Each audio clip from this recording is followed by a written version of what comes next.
Kitab Bilangan pasal ke-5 dengan perikop peraturan, dengan perikop atau judul peraturan mengenai orang-orang yang najis. Pasal ke-5 ayat ke-1. Tuhan berfirman kepada Musa. Kedua, perintahkanlah kepada orang Israel supaya orang yang sakit kusta, semua orang yang mengeluarkan lelehan, dan semua orang yang najis oleh mayat disuruh meninggalkan tempat perkemahan. Ketiga, baik laki-laki maupun perempuan haruslah kau suruh pergi.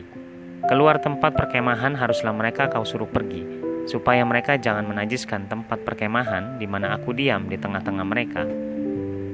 Keempat, maka orang Israel berbuat demikian. Mereka menyuruh orang-orang itu meninggalkan tempat perkemahan seperti yang difirmankan Tuhan kepada Musa. Demikianlah diperbuat orang Israel. Ayat kelima dengan perikop atau judul peraturan mengenai penebusan salah. Ayat kelima, Tuhan berfirman kepada Musa.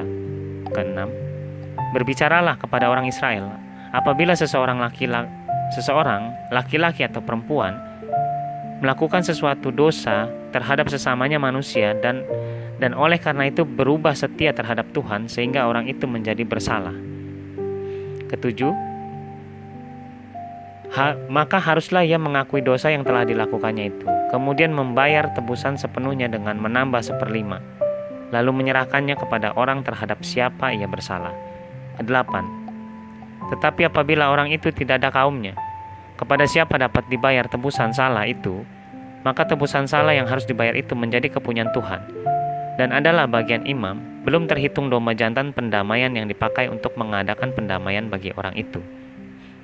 Kesembilan, dari persembahan-persembahan kudus yang disampaikan orang Israel kepada imam, persembahan khususnya adalah bagian imam. Kesepuluh, sedang persembahan-persembahan kudus yang dibawa oleh seseorang adalah bagian orang itu sendiri.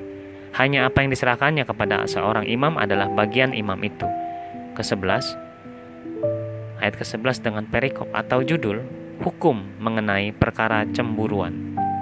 Ke-11, Tuhan berfirman kepada Musa. Ke-12, berbicaralah kepada orang Israel dan katakanlah kepada mereka, apabila istri seseorang berbuat serong dan tidak setia terhadap suaminya.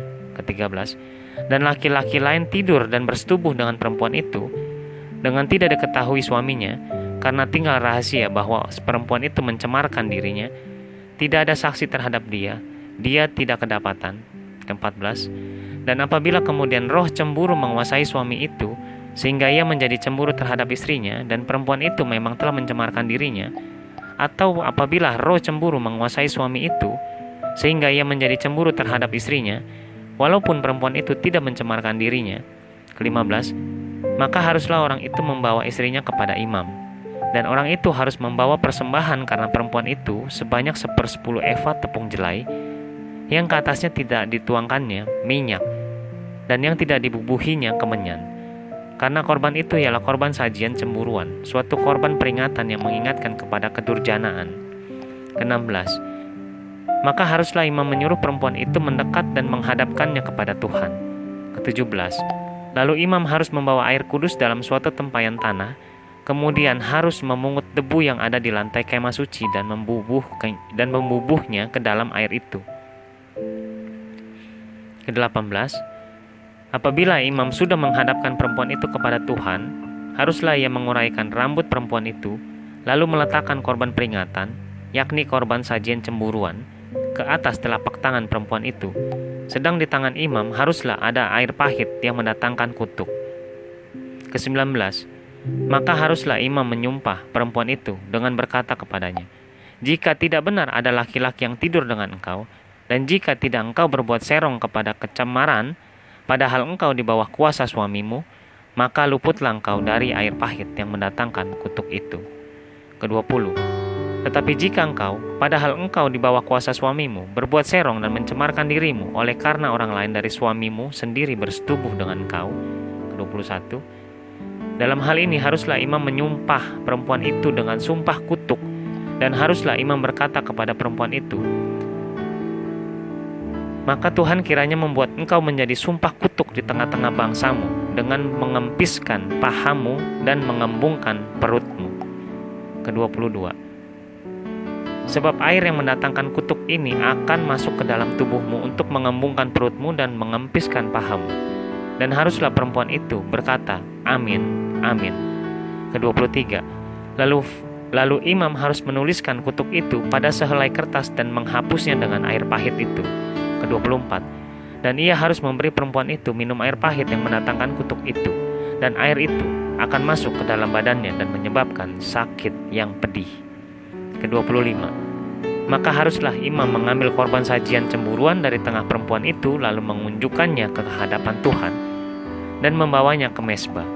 Ke-26. Sesudah itu haruslah imam mengambil segenggam dari korban sajian itu sebagai bagian ingatan-ingatannya dan membakarnya di atas mezbah. Kemudian memberi perempuan itu minum air itu.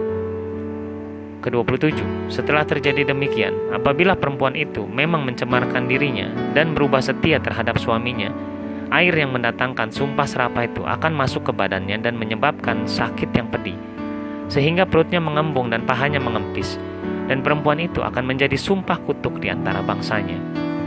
Ke-28.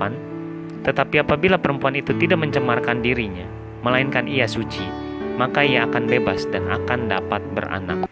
Ke-29. Itulah hukum tentang perkara cemburuan. Kalau seorang perempuan telah berbuat serong dan mencemarkan dirinya, padahal ia di bawah kuasa suaminya. Ke-30.